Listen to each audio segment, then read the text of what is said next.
ఋష్యశృంగుడు.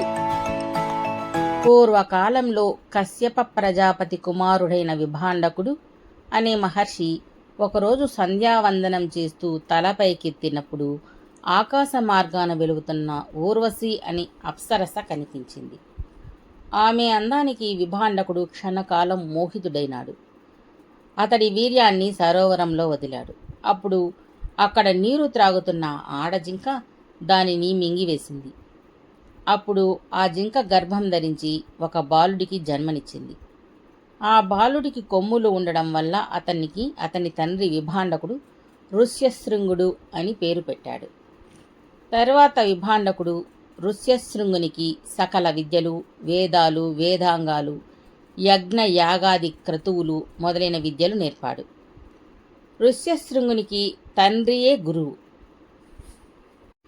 విభాండకుడు తన కొడుకు ఋష్యశృంగునికి బయటి ప్రపంచం అంటే ఏమిటో తెలియకుండా పెంచాడు.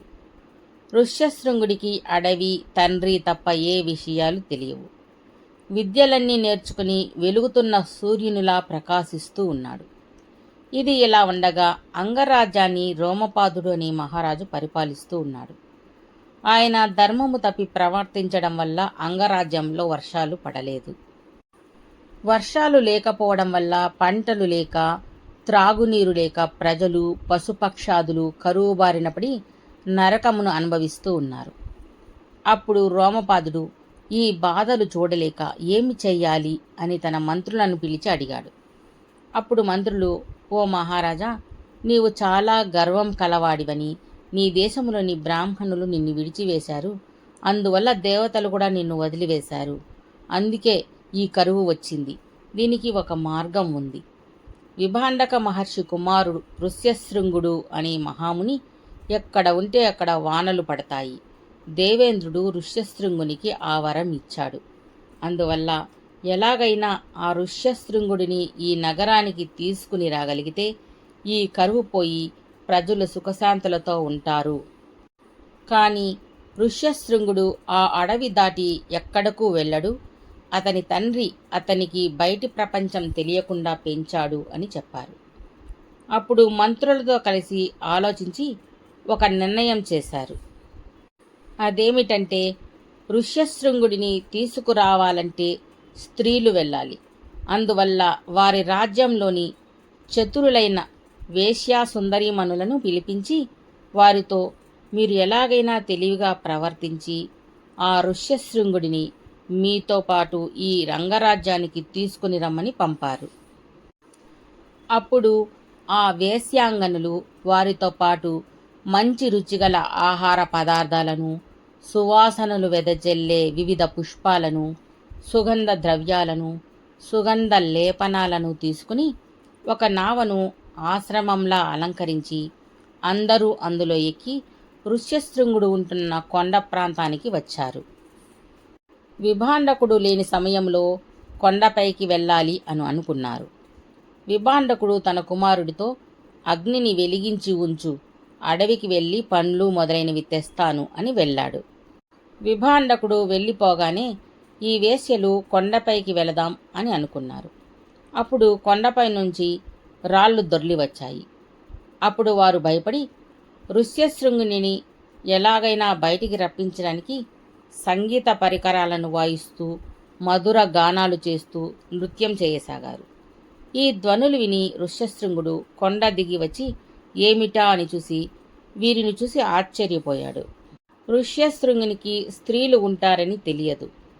అప్పుడు ఒక ముసలి వేశ్య ఎంతో అందమైన తన మనవరాలిని పంపించింది. ఆ అమ్మాయిని చూసి ఋష్యశృంగుడు మునికుమారుడేమో అనుకున్నాడు. ఓ మునికుమారా, నీవు ఏ ఆశ్రమం నుండి వచ్చావు?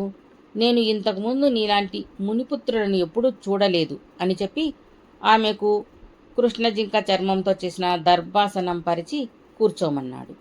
తరువాత ఆమెకు మంచి రుచికరమైన పండ్లు ఇచ్చి, మీరు మా అతిథి, ఇవి తీసుకోండి అని అన్నాడు. అప్పుడు ఆమె ఇట్లు చెప్పింది, ఓ ధర్మమూర్తి ఋష్యశృంగ, మా ఆశ్రమం ఇక్కడికి 3 యోజనాల దూరంలో ఉంది. నేను వెళుతున్నాను. నీవు కూడా దయచేసి మా ఆశ్రమానికి రండి. నీవు మాతో స్నేహము చేయుము. నీవు మా ఆశ్రమానికి వస్తాను అంటే నేను మీరు ఇచ్చిన ఈ పండ్లను తింటాను అని చెప్పింది. అప్పుడు ఋష్యశృంగుడు, అలాగే వస్తాను, మీరు ముందు మా ఆతిథ్యం స్వీకరించండి అన్నాడు.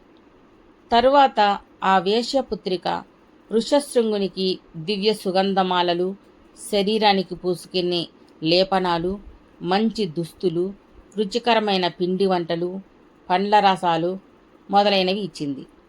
తరువాత ఋష్యశృంగుడు ఎదుట బంతి ఆటలు, నాట్యాలు, మనోహరమైన పాటలు మొదలైనవి పాడి చూపించింది. తరువాత అతన్ని కౌగిలించుకుని వెళ్ళిపోయింది. అప్పుడు ఋష్యశృంగుడు తండ్రి చెప్పి వెళ్ళిన అగ్నిని వెలిగించలేదు. ఆ స్త్రీ వచ్చి వెళ్ళిన వైపు అలా చూస్తూ ఉండిపోయాడు. ఇంతలో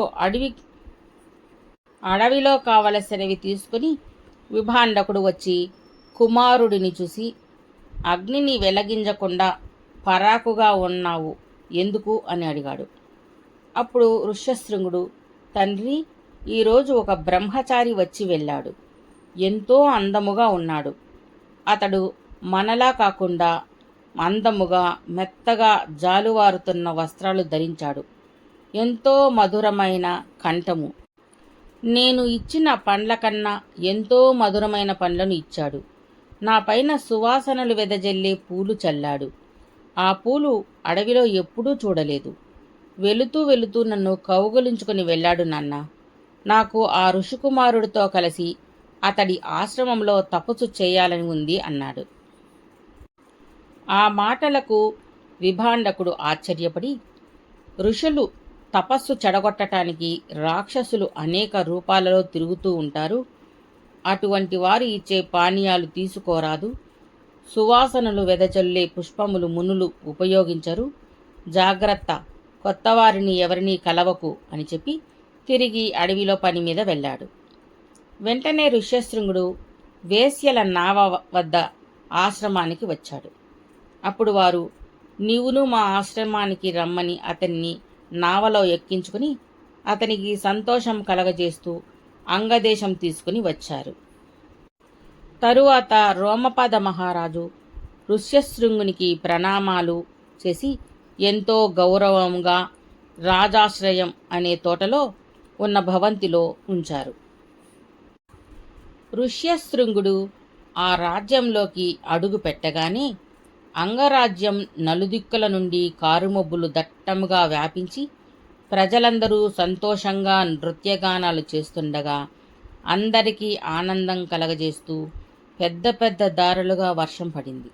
పెద్ద పెద్ద సరస్సులు, నదులు అన్నీ నిండిపోయి పొంగి పొరలాయి.